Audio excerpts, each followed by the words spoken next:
Hai, selamat datang di Me Up Movie. Kembali lagi, aku Natyas yang akan temani kamu ceritakan film seru dan menegangkan. Sebelum masuk ke filmnya, jangan lupa di-subscribe dulu ya channel aku ini agar kalian tidak ketinggalan nonton film seru lainnya. Kali ini, aku akan ceritakan film Venice into the Night yang tayang di Netflix pada 11 Juli 2024. Film ini mengisahkan tentang perjalanan sepasang suami istri yang saling mencintai. Si suami bernama Pietro dan istri bernama Elena. Mereka telah dikaruniai dua orang anak. Anak pertama perempuan bernama Bianca dan anak kedua laki-laki bernama Giovanni. Mereka juga tampak menjalani kehidupan yang harmonis. Namun sayang, berjalannya waktu, akhirnya mereka memutuskan untuk bercerai karena Pietro memiliki masalah keuangan yang serius. Suatu hari, anak-anak mereka diculik. Si penculik meminta uang tebusan sebesar 150.000 euro dalam waktu 36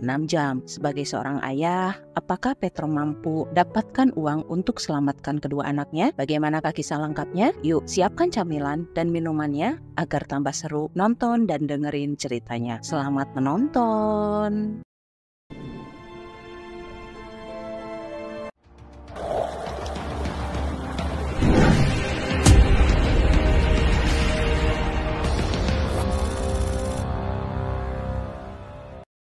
Elena adalah seorang gadis mandiri. Dia memiliki karir dan kehidupan serba kecukupan yang berprofesi sebagai psikiater di Amerika. Dia rela meninggalkan kehidupannya di Amerika dan memutuskan pindah ke Perugia, Italia demi mengejar cinta seorang laki-laki yang dia dambakan bernama Pietro. Hal yang paling Elena rindukan setelah pindah ke Italia adalah kehidupannya di Amerika karena jauh dari para sahabat dan keluarganya. Singkat cerita, mereka akhirnya menikah hingga dikaruniai dua orang anak yang membuat kehidupan Elena semakin sempurna. Mereka menjalani kehidupan yang harmonis, dambaan semua pasangan.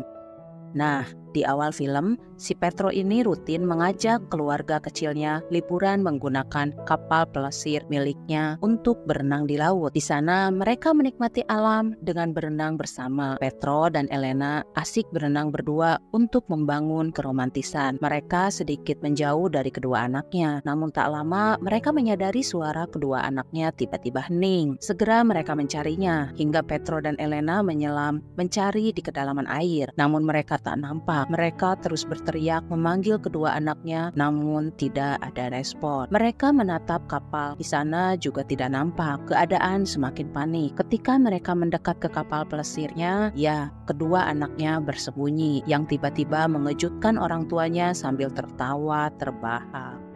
Berjalannya waktu, Elena merasa kehidupannya semakin sulit karena sebelumnya di Amerika kehidupannya serba kecukupan dan tak pernah kesulitan. Semua ini bermula ketika Pietro dan Elena sepakat untuk membeli sebuah rumah dengan peternakan tua di pesisir pantai. Awalnya tujuan mereka akan merenovasi rumah tersebut untuk dijadikan penginapan. Namun, modal usaha sepenuhnya bersumber dari uang penghasilan Elena selama di Amerika. Ditambah, Pietro juga meminjam banyak uang dari luar. Namun uang pinjaman itu tidak Pietro gunakan untuk merenovasi rumah. Dia malah menghabiskan uangnya untuk berjudi. Bukannya bertambah, semua uang Elena dan uang pinjaman habis tak bersisa, malah menambah hutangnya terus membengkak. Kondisi tersebut membuat Elena stres. Karena profesinya sebagai psikiater, Elena jadi mudah untuk mendapatkan resep obat. Ditambah lagi, Elena pernah mengalami kecelakaan di Amerika. Dia sudah memiliki resep obat anti nyeri yang kuat, hingga Elena kecanduan obat-obatan tertentu. Keutuhan rumah tangga mereka pun harus berakhir. Mereka memutuskan untuk bercerai. Elena dan Pietro bertemu dengan pengacara masing-masing untuk menyelesaikan perkara perceraian mereka. Adanya ketidakcocokan latar belakang budaya, kondisi keuangan Pietro juga sedang kacau, ditambah adanya kebiasaan buruk Pietro bermain judi. Karena itu semua mengharuskan Pietro siap menerima gugatan cerai dari Elena.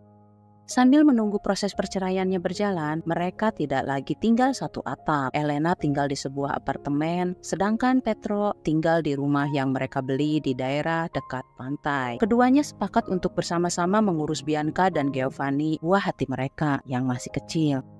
Suatu hari Petro menjemput anak-anak dari apartemen Elena untuk liburan akhir pekan menginap di rumah bersamanya. Mereka berenang, menangkap bulu babi di laut, dan mengumpulkannya untuk hidangan makan malam. Di satu sisi Petro merasa kehilangan yang biasanya menghabiskan akhir pekan berempat. Kali ini mereka berlibur tanpa Elena. Selesai berlayar, mereka kembali ke daratan. Di sana, mereka bertemu dengan Nicola yang merupakan teman masa kecil Petro yang berprofesi sebagai pengedar narkotika. Dia cukup terkenal di kalangan mereka. Nico menyapa mereka dan mengajak Bianca juga Giovanni bermain ke kapalnya yang lebih mewah dari kapal milik si ayah. Saat kedua anaknya meminta izin untuk main di kapal Nico, Petro sempat melarangnya. Namun kepolosan Bianca dan Giovanni meluluhkan hati si ayah yang kemudian mengizinkannya bermain. Di kapal Nico, Bianca dan Giovanni melihat berbagai macam ikan tangkapan Nico untuk sajian makan malam. Nico mengundang Petro untuk menonton bola bareng di tempatnya. Dia akan mengadakan masak ikan dengan teman-teman yang lain. Anak-anak berusaha merajuk si ayah, namun si ayah menolaknya. Nico mengungkapkan, "Hei anak-anak, kalian tahu, ayah kalian ini berubah sejak memiliki kalian. Dia tak lagi memiliki waktu untuk bergaul bersama paman. Padahal paman sangat menyayangi ayah kalian." ungkap Nico pada Bianca dan Giovanni. Petro ini mungkin bukan sosok suami yang baik, namun dia sosok ayah yang baik untuk kedua anaknya. Dia paham betul bagaimana menjaga kedua anaknya. Segera mereka pulang. Sesampainya di rumah, Petro kedatangan teman lamanya bernama Santo yang sudah menunggunya. Santo ini datang untuk menagih utang sebesar 250.000 euro pada Petro. Dia memberikan penawaran pada Petro, hutangnya akan dianggap lunas jika Petro menyerahkan rumah tersebut padanya daripada bank yang akan menyitanya. Petro menegaskan pada Santo untuk tidak datang ke rumahnya secara tiba-tiba karena dia memiliki anak. Petro meminta waktu pada Santo. Dia berjanji akan membayar utangnya menjelang Natal setelah urusannya selesai. Kemudian Santo pun pergi. Sorenya, Petro memandikan anak-anak. Saat mengeringkan badan Bianca, Giovanni kesulitan nyiram toiletnya karena macet. Segera Petro membantunya, kemudian membawa anak-anak ke tempat tidur. Setelah menidurkan kedua anaknya, Petro melinting rokoknya sambil menonton bola dengan volume tinggi. Di malam yang sepi, tiba-tiba Giovanni mengejutkannya. Dia terbangun karena ketakutan ada monster di kamarnya. Padahal itu pantulan cahaya dari ranting pohon. Giovanni kembali tidur. Petro kembali nonton, merokok, dan minum. Setelah lama berlalu, dia ngecek ke kamar anak-anak. Betapa terkejutnya dia melihat kedua anaknya tidak ada di tempat tidur. Tiba-tiba ponselnya berdering. Ternyata itu telepon masuk dari Elena yang menanyakan kabar kedua anak mereka. Dalam keadaan panik, Petro menjelaskan kronologinya pada Elena, membuat Elena juga ikutan panik. Elena segera meluncur ke rumah Petro, sementara Petro terus mencari. Sesampainya Elena di rumah, Petro langsung memohon maaf atas keteledorannya. Jelas, Elena meluapkan emosinya dengan memaki Petro. Elena sangat mengkhawatirkan kondisi kedua anaknya karena kondisinya sudah tengah malam. Petro berusaha menenangkan Elena. Petro menjelaskan bahwa saat kejadian, setelah dia menidurkan kedua anaknya, saat itu selain menonton bola dengan volume tinggi, dia minum 3 botol bir sambil menghisap 2 linting rokok hingga dia tidak mendengar suara apapun. Tiba-tiba ponsel Petro berdering telepon dari seseorang yang mengaku sedang bersama kedua anaknya. Si penculik meminta uang tebusan sebesar 150.000 euro dan harus diserahkan pada hari Senin jam 8 pagi. Si penculik juga mengancam untuk tidak lapor polisi jika ingin kembali bertemu dengan kedua anaknya. Setelah telepon diputus, mereka berdua kebingungan harus mendapatkan uang sebanyak itu dalam waktu 36 jam. Elena kembali memaki Petro. Dia terus menyalahkannya dan merasa menyesal telah memberikan izin untuk menginap. Tanpa sepengetahuan Elena, Petro menghubungi Santo, namun tak dijawab. Petro meninggalkan pesan suara. Dia menuduh Santo lah yang menculik kedua anaknya dengan meminta uang tebusan dalam semalam. Petro janji pada Santo akan menyerahkan rumahnya asal anaknya dikembalikan dan meminta Santo segera menghubungi balik. Elena kembali membahas uangnya yang dia berikan pada Petro untuk membeli rumah, menganggap jika para penculik adalah kelompok kejahatan kelas kakap yang cukup berbahaya. Itu pasti karena dampak dari Petro yang berhutang sana-sini untuk bermain judi. Karena tidak ada jalan lain, Elena menyuruh Petro meminta bantuan pada Nicole. Jelas Petro menolaknya, namun Elena mengancam jika Petro tidak mau, maka dia yang akan melakukannya. Paginya, Elena dan Petro menuju ke kediaman Nicole. Sesampainya di sana, Petro yang masuk dan menyuruh Elena menunggunya di luar. Saat bertemu, Nicole mengungkapkan kekecewaannya pada sikap Petro selama ini, seolah bukan teman. Padahal dulu mereka bagai saudara, namun semuanya berubah hanya karena tidak sejalan. Saat Petro mengutarakan tujuannya, membuat Nicole semakin mengolok Petro. Dia semakin bangga atas pencapaiannya. Sekarang terbukti ternyata Petro tidak lebih baik darinya. Mendengar olokan Nicole, membuat Petro sempat mengurungkan niatnya. Namun di saat itu tiba-tiba Nicole mau membantunya. Tapi bukan untuk Petro, melainkan Nicole membantunya karena Bianca dan Giovanni. Dengan syarat, Petro harus melakukan pekerjaan darinya. Setelah pekerjaannya selesai, Petro akan menerima uangnya. Petro dan Nicole akhirnya sepakat untuk kerjasama. Petro akan mendapatkan imbalan 150.000 euro besok pagi. Namun, sebagai gantinya, Petro harus pergi ke sebuah kedai di pulau kecil antara Puglia dan Yunani. Nanti sore, menggunakan kapal pelesir milik Petro yang jaraknya sekitar 3 jam dari lokasinya. Sesampainya di kedai itu, Petro hanya duduk santai, makan, dan menunggu tanpa bicara pada siapapun, hingga seseorang akan memberikan instruksi dan ikuti alurnya untuk mendapatkan narkotika dari beberapa mitra bisnisnya. Setelah barang tersebut dikemas, mereka akan menghubungi Nico, dan Nico akan membayar menggunakan mata uang kripto. Mereka akan memeriksa ponselnya, lalu selesai. Setelah itu, Petro kembali berlayar 3 jam perjalanan pulang, kembali menemui Nico untuk menyerahkan barangnya dan ambil uangnya lalu pulang. Sesimpel itu. Petro akhirnya setuju untuk melakukan petualangan penuh resiko demi menyelamatkan kedua anaknya. Sebelum pergi, Nico meminta ponsel milik Petro, kemudian dia simpan agar jejaknya tidak terlacak. Tak lupa, Nico juga mengingatkan Petro untuk mematikan GPS di kapalnya. Petro menemui Elena dan mengungkapkan apa yang harus dia lakukan. Awalnya Elena merasa keberatan, namun tidak ada pilihan lain. Petro kembali ke rumah sambil menunggu senja. Dia sempatkan untuk istirahat dan sore pun tiba. Petro bersiap kemudian berpamitan pada Elena. Petro berjanji akan kembali maksimal jam 5 subuh karena si penculik minta uangnya jam 8. Elena pun mengungkapkan permohonan maaf atas segalanya. Dia ingin Petro sepakat untuk tidak bermusuhan ke depannya demi anak-anak. Petro pun setuju kemudian pergi. Di perjalanan, Petro mengingat perjalanannya bersama Elena dan kedua anaknya selama ini. Dia menyadari bahwa sesungguhnya mereka adalah keluarga yang bahagia. Dan malam pun tiba. Petro masih fokus berlayar. Sesampainya di sebuah dermaga, Petro berjalan menelusuri sisi pantai. Lalu dia melihat sebuah kedai ramai pengunjung. Setelah mendapatkan meja, dia duduk santai di sana sambil terus memantau sekitar. Dia menatap pelayan yang menyambutnya, lalu menatap seseorang yang sedang memanggang, dan para pengunjung lain. Lalu dia terlintas mengingat kedua anaknya. Untuk memastikan, Petro bertanya pada salah satu pelayan untuk meyakinkan bahwa ini adalah satu-satunya kedai di pulau tersebut.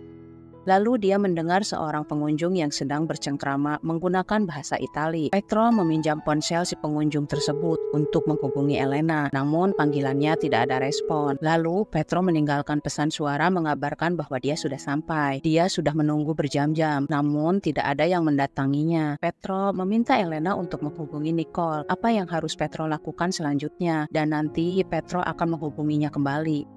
Petro kembali duduk hingga akhirnya kedai tersebut bersiap tutup. Saat Petro bayar makanannya, ternyata dia mendapatkan pesan di balik struk tagihan yang bertuliskan pulang sekarang juga. Melihat itu dia terdiam, sempat tengok kanan kiri, kemudian pergi meninggalkan kedai dan kembali ke dermaga.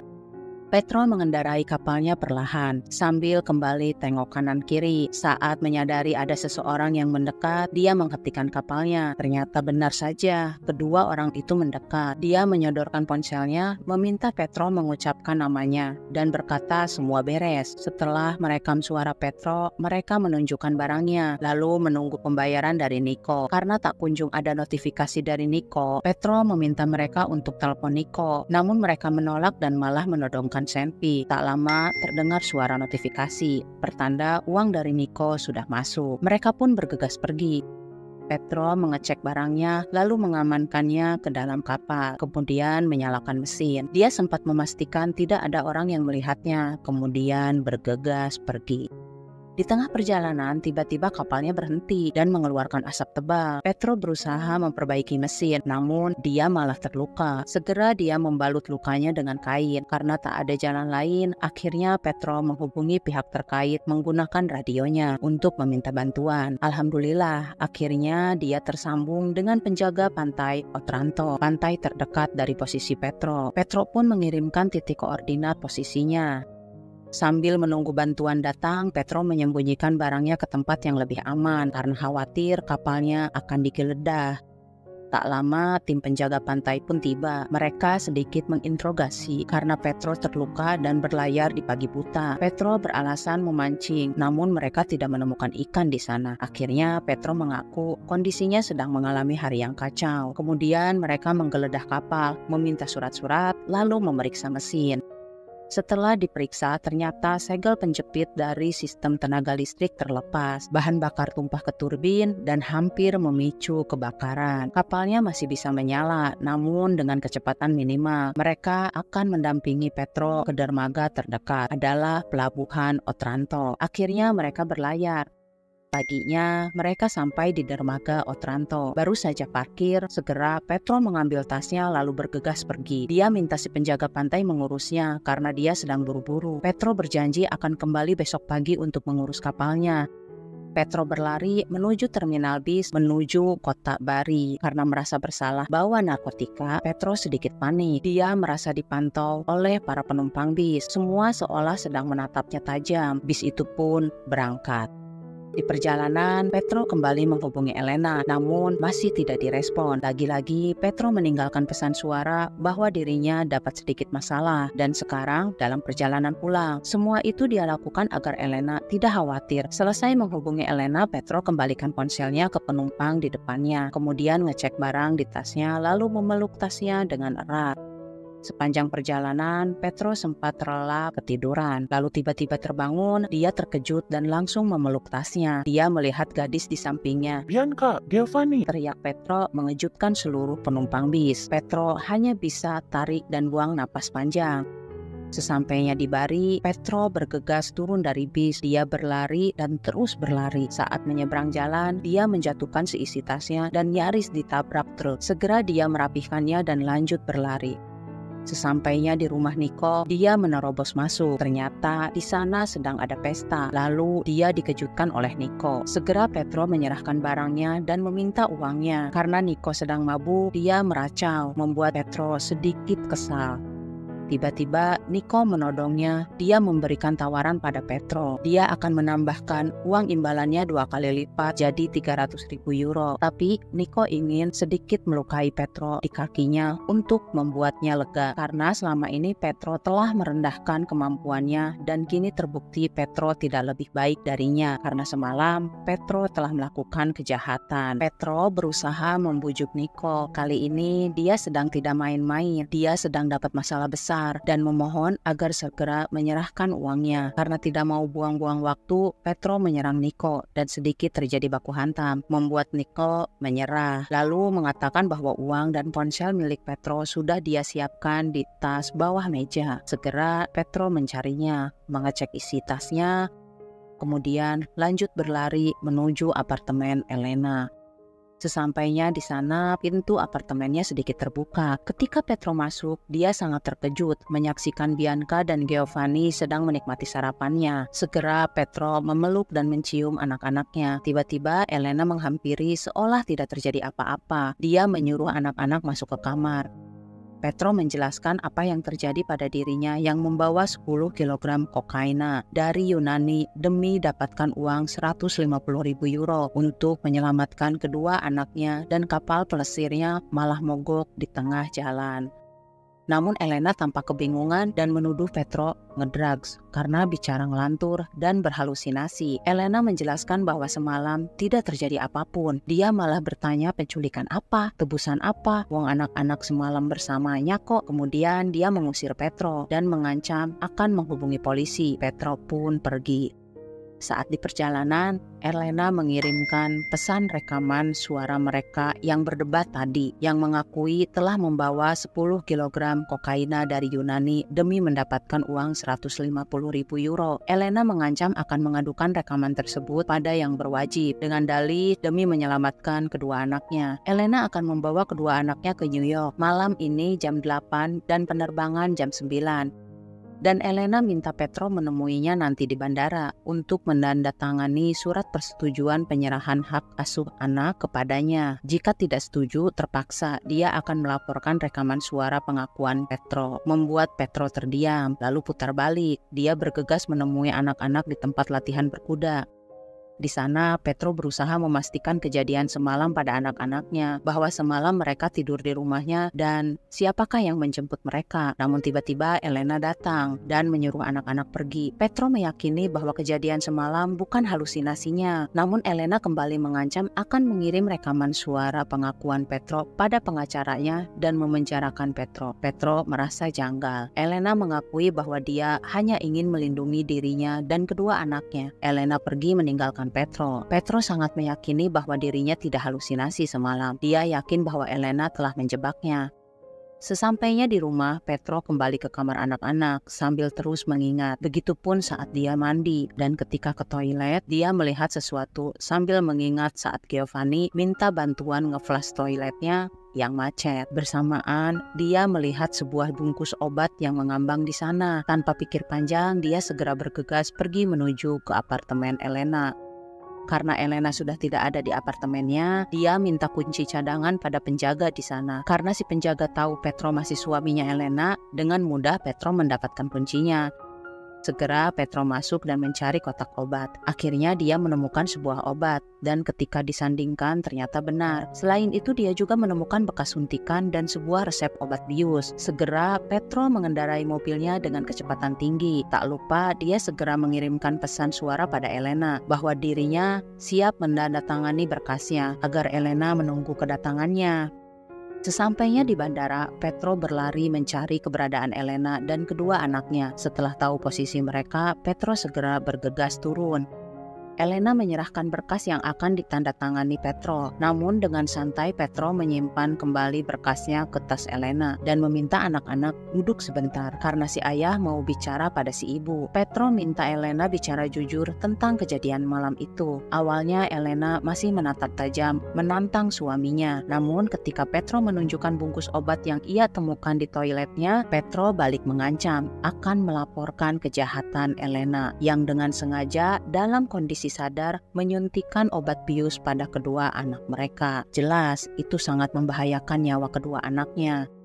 Jadi ternyata malam itu Elena datang ke kediaman Petro. Elena memasukkan obat anti nyeri miliknya ke dalam ampul obat bius. Kemudian disuntikan pada Bianca dan Giovanni. Setelah anak-anak tak sadarkan diri, Elena membawanya ke dalam mobil dan pergi. Sesampainya di apartemen, Elena langsung menghubungi Petro seolah menanyakan kabar mereka.